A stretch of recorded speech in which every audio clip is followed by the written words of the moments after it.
because if you know the templating, you can have a better idea per operatively to decide the different things for arthroplasty. So indications have already been covered by Professor Arif. I'll go a little bit briefly about the indications. आप सबको पता भी है. So why we do total hip replacement? Basically, broadly, there are two indications. One is to relieve the pain and improve the functions of the hip as far as possible.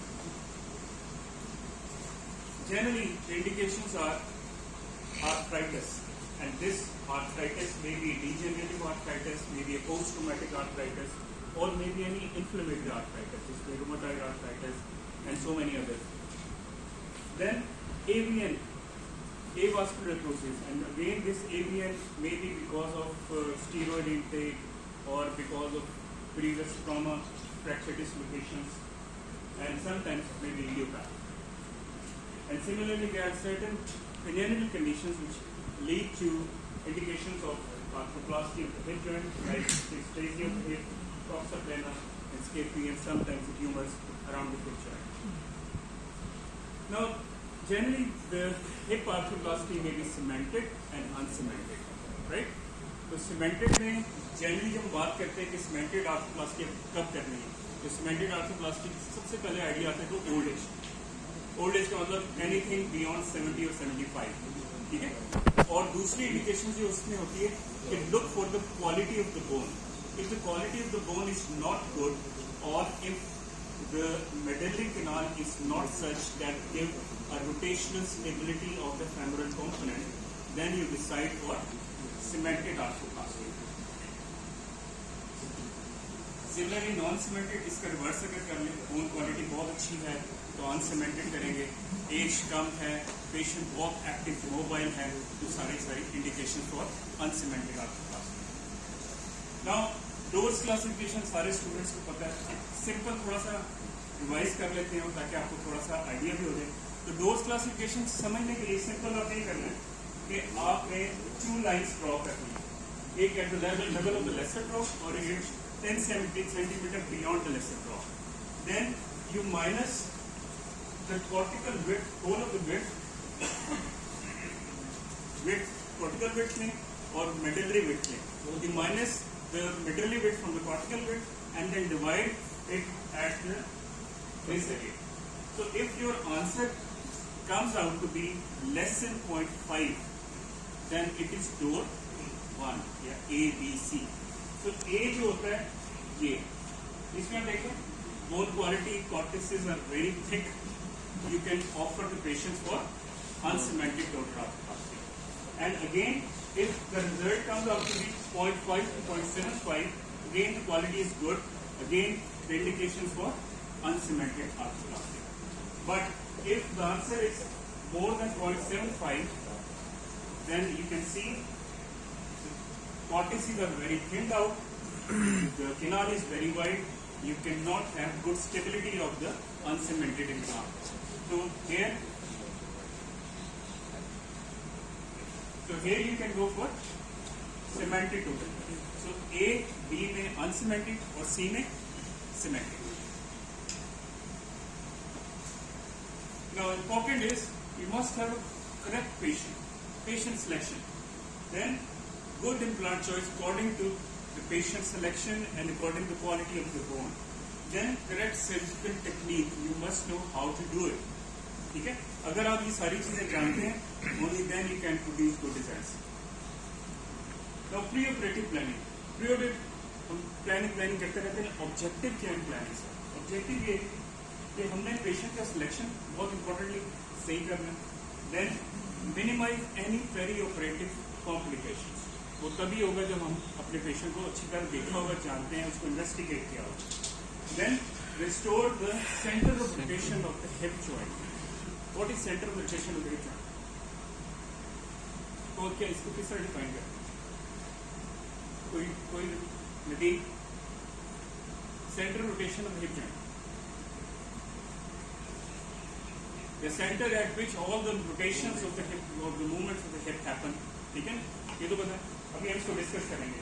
And again the other objective is to have equal lengths for both sides. Both lengths should be equal at the end of the surgery. Then at the same time, soft tissue maintaining या soft tissue tensioning अगर नहीं होगी तो क्या होगा, इधर overload हो जाएगा या अंडरलोड होने से डिसलोकेशन के चांसेस आ जाएंगे। जब पेशेंट आता है आपके पास तो आपने हिस्ट्री लेनी है। हिस्ट्री जब लेते हैं तो सबसे इम्पोर्टेंट क्या है, आपने देखना है कि पेन पेशेंट हिप पेन के साथ है, क्या वो पेन वाकई हिप का पेन है और is it referring from other areas higher up from the spine, from the SI joints, ये आपने देखना, ये सबसे important. We have seen patients with hip problem had spine surgery or vice versa. So activity level उसका देखें history में, अगर patient old patient male patient है तो उसमें history of prostatism जरूर पूछें, right? If you have the history of prostatism, what is the importance of this? क्या importance है? रिकरेंट यूटीआई फिर होने के चांसेस होते हैं। इसकी एप्लीकेशन क्या है? Infection. If you have the history of prostatism, recommendation is you treat the prostate first because prostate leads to stagnation of the urine and repeated urinary infection, which ultimately cause infection of your arthroplasty.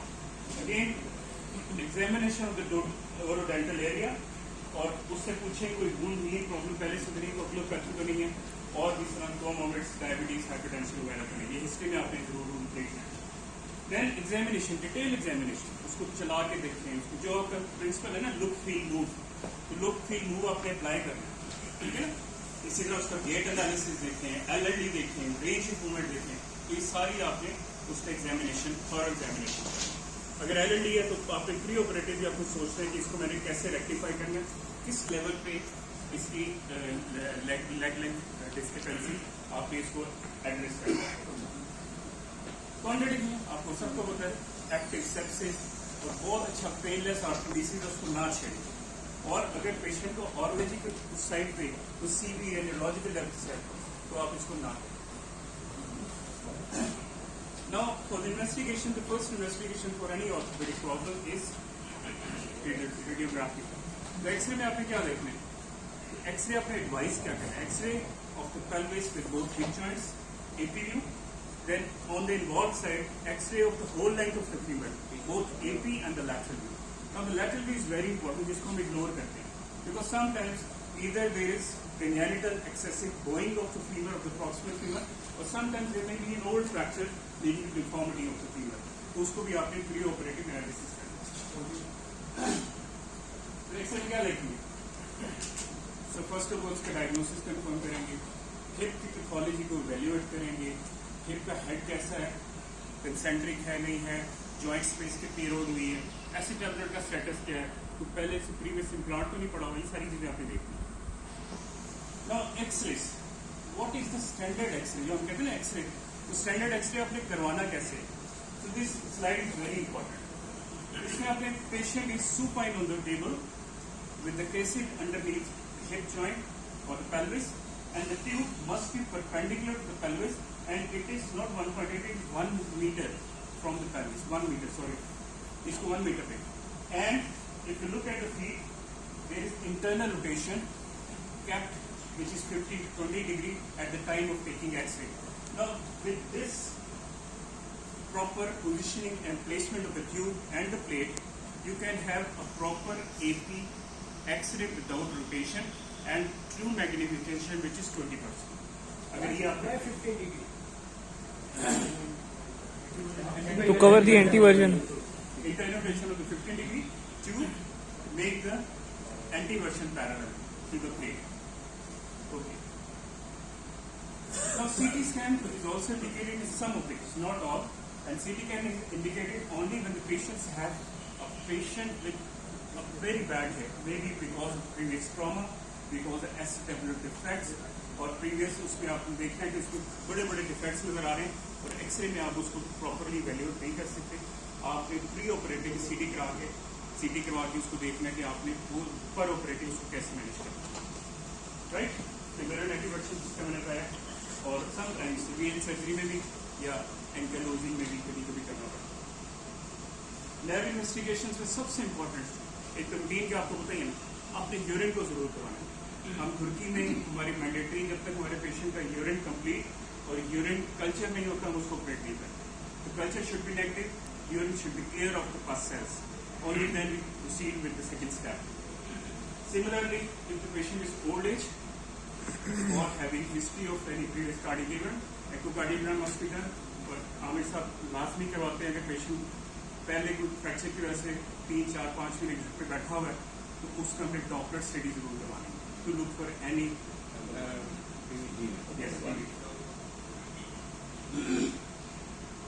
एक और important thing, HbA1c. What should be the ideal HbA1c before surgery? Yes, should be less than 7.5. So in literature, if the HbA1c is around 8 or more than 8, the chances of infection may be more than 10 to 20%. तो इसलिए आप HbA1c को बहुत रहे. Now templating. Templating आप सबको थोड़ा थोड़ा आइडिया होता है, इसको थोड़ा सा डिटेल से देखेंगे. तो templating may be of two types. One is manual templating जो हम करते हैं, जिसके साथ हमारे पास बहुत सारे templates होते हैं. Another currently is digital template. The function of the templating or the idea of getting the template is to have predicted implant size before surgery and estimate the position and insertion depth of both the femoral and the acetabular. ये depth जो होती है ये भी हम discuss करते हैं. What is depth? इसका मतलब क्या है? Now the process of the steps जो है templating है वो आप देखें. सबसे पहले analyzing the quality of the reading. सबसे पहले देखें जो हमने एक्सरे जिसके ऊपर टेम्पलेट करना है क्या वो एडिक्वेट एक्सरे है भी या नहीं, और वो एडिक्वेट एक्सरे कैसे देखना वो भी डिस्कस करते हैं. देन एनाटॉमिकल लैंडमार्क आपको पता होना चाहिए, ये जो एक्सरे में हम देख रहे हो क्या क्या चीजें. देन चूजिंग मैकेनिकल रेफरेंसेस वो भी देखिए, and implant selection and position ये सबसे important. So what is adequate x-ray? If you look at this X-ray, this is AP view. Is it adequate or not? कैसे पता चलेगा? You mark the sacrum and the coccyx. Draw midline through the center of the coccyx. If the center line of the coccyx matches with the center line of the pubic symphysis, this is one criteria which is fulfilling the adequacy. Number 2, measure the distance between this point and the upper end of the pubic symphysis. If the distance is up to 3 to 5 centimeter, that is adequately rotation, मतलब adequately placed X-ray. इसमें मतलब कि कोई rotation नहीं है. Now, if this distance becomes less, तो क्या हो सकता है? Being the scaphoid Outlet होगा, inlet होगा. Outlet. होगा. So if this distance decreases or becoming overlap, that is not a true APU, other it is outlet. Similarly, if the distance increases more than 3 to 5 centimeter, it is inlet. Okay. Similarly, ये अगर आप adequate X-ray देखें और obturator foramen को इस तरह draw करें, तो ये कैट आई से बनती है. अगर ये कॉन्फ़िगरेशन है तो आपका X-ray ठीक है. अगर ये कॉन्फ़िगरेशन ओवल बनती है, इसका मतलब है या वो आउटलेट है या कुछ और. अगर ओवल है तो आउटलेट. अब इसी तरह का आउटलेट व्यू pubic symphysis और टिप ऑफ द coccyx का डिस्टेंस देखिए कितना कम या ओवरलैप. ठीक है, तो these are not adequate. This one is okay. Landmarks ये आप सबको पता है, देखना क्या है, ये सारी चीजें आपने देखी. Now choosing the mechanical references. जिस तरह मैंने पूछा center rotation of the hip क्या होता है? Center rotation of the hip is the native center at which all the movements of the hip joint happens. ठीक है, इसी तरह center rotation of the acetabulum मतलब होता है center rotation of the femoral. Now the problem is not too much if we have like this. Now जो hip आप replace कर रहे हैं ये दो किस्म के होते हैं जनरली, या वो कंसेंट्रिक हिप होगा या वो अनकंसेंट्रिक होगा, नॉन कंसेंट्रिक. अगर तो कंसेंट्रिक हिप है जिस तरह ये है तो इस पे सारे सेंटर एक ही पॉइंट पे होंगे, acetabular center, femoral center and hip center. They all lie in the single point, so there is no problem. But if the head is deformed, proximally migrated or dysplastic, then all the centers are distorted. Now how to calculate the center for each? For this, if the femoral center is to be calculated, for the native center rotation for the femur, आपका landmark क्या है? आपने देखा है lower 1/3 of the head जो बचा हुआ है उसके ऊपर आप ये टेम्पलेट रखते हैं, गोल वाला। बात सुनिए, लोअर 1/3 से आपने इसको गोलाई को शुरू करना है and take the centre of this circle. Clear? Landmark is lower 1/3 of the remaining head of the femur for deformed head. Similarly, if there is a problem with the non-concentric, problem with the acetabulum, you take the reference of the teardrop and the collar line. ये draw करें और caller line और teardrop पे आप circle रखेंगे और जो centre बनेगा उसको मार्क कर लेंगे। राइट? अब आप टेम्पलेट रखेंगे इसी के रेफरेंस से। So this is your acetabulum component, this is the femoral component, and इस femoral component का सेंटर आपने ये रखना है। अब इस सेंटर को रखने के लिए सबसे इम्पोर्टेंट चीज क्या है कि आपने femoral component की डेप्थ को सर्टेन करना है। कितना डेप्थ है आपने सेंटर को करना और जितना डेप्थ उसका एडिक्वेटली सेंटर को अचीव करने के लिए होता है, that is the required insertional depth of the femoral component. Clear? समझ आएगा? किसको समझ आएगा?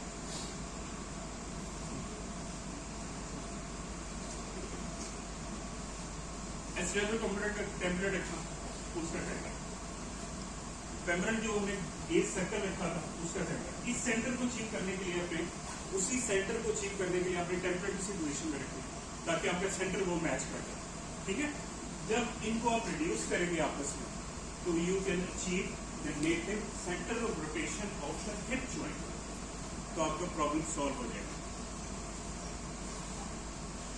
ओके, अच्छा, अब है टेम्पलेट को रखना कैसे?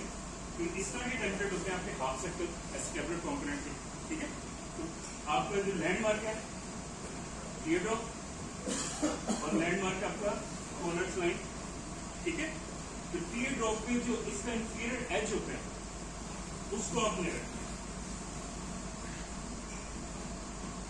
इंफीरियर एज को टीयरड्रॉप के लैटरल रखना है और जो medial wall of the template है वो lateral to the collar line रखनी है। ठीक है? ये 2 पॉइंट आ गए।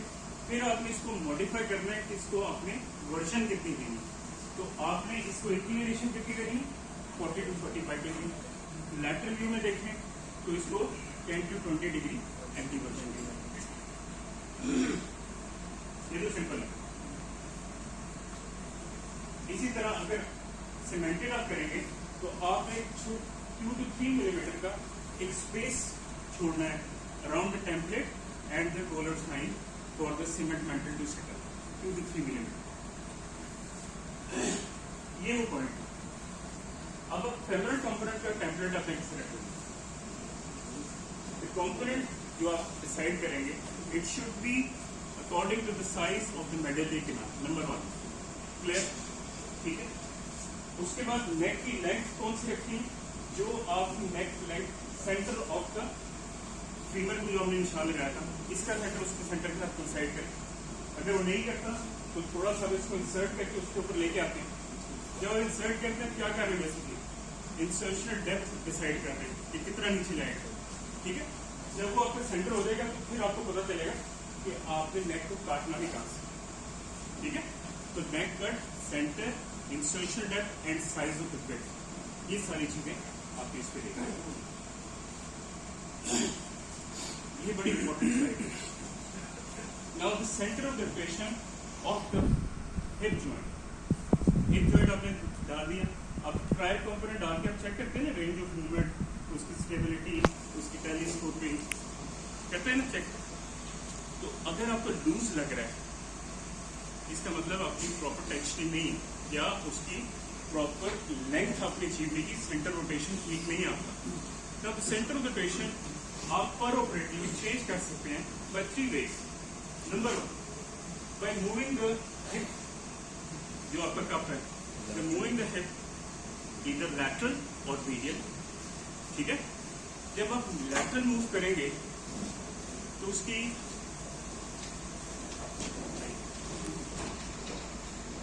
मूव करेंगे तो आपको स्टैंडर्ड स्टैम्प से काम चल जाएगा, जो आपकी नॉर्मल स्टैंडर्ड स्टैम्प का कंपोनेंट होता है। लेकिन अगर आपने मीडियल मूव कर दिया, आपने इसको मीडियलाइज कर दिया, अब आप देखेंगे वो बहुत ज़्यादा मीडियलाइज कर देंगे तो आपका डिस्टेंस बहुत बढ़ जाएगा, तो उससे क्या होगा, लैक्सिटी हो जाएगी। तो उस लैक्सिटी को अगेन अचीव करने के लिए, उसकी टेंशन अचीव करने के लिए आपको स्ट्रेंथ थोड़ी डिफरेंट चाहिए होगी, which is called high offset stamp. अब ये हाई ऑफसेट स्टैम्प है, ये वाली जो नीचे वाली और ये वाली नॉर्मल स्टैम्प है। फर्क इसमें क्या है, इसमें इसकी ये लेंथ बढ़ेगी, लेकिन नेक शेप्ड एंगल सेम है। अगर आप देखें ये दोनों सेंटर एक ही लाइन में, ऊपर नीचे नहीं है। इसका मतलब है सिर्फ आपकी मीडियो लैटरल लेंथ इंक्रीज हुई है, इसका मतलब है कि इसके ऑफसेट को आपने इंक्रीज कर दिया। और इसका फायदा क्या होगा, इससे आपकी टेंशनिंग आ जाएगी। फायदा क्या होगा, ये एलएलडी में फर्क नहीं पड़ेगा, टांग लंबी या छोटी नहीं होगी। आपने मीडियो लैटरल टेंशनिंग दे दी with changing of the medial offset length without changing the vertical offset और vertical length of the leg. Vertical offset कैसे चेंज होता है, अगर आप इसको चेंज कर सिर्फ नेक की साइज को चेंज कर दें, जो हमारे पास ऑप्शन होती है। हमारे पास ये हाई ऑफसेट स्टैंड नहीं होते आमतौर पर। हम क्या करते हैं, हम नेक की साइज को चेंज करते हैं, ठीक है। दूसरा क्या करते हैं, और ऑप्शन क्या कि नेक शेप एंगल वाली, मतलब 120, 131 नेक शेप एंगल वाली डिवाइस ही चेंज करते हैं, जो कि हम नहीं करते। तो हम क्या करते हैं, सिर्फ ये करते हैं, ठीक है। तो इससे फायदा ये हो जाता है कि टेंशन ठीक हो जाती है, लेकिन एलएलडी खराब हो जाता है। Now coming to the digital, अब जिंदगी और आसान होगी। You just give x-rays, give landmarks in the software, the software reads it well and then apply the templates on your. करना क्या होता है, the software has the potential for different companies, उसमें इनबिल्ट होती है Zimmer, Johnson and Johnson. You select the company which you want to do it. अगर आप Zimmer या कोई भी उसके टेम्पलेट्स खुद ओपन हो जाएंगे, खुद अप्लाई होंगे, make calculation and then give you the proper size of the implant. Now summary. Pre-operative planning is crucial for good results, and templating gives pre-hand knowledge of the size and depth of the implant, and proper patient selection is always very important. Thank you very much.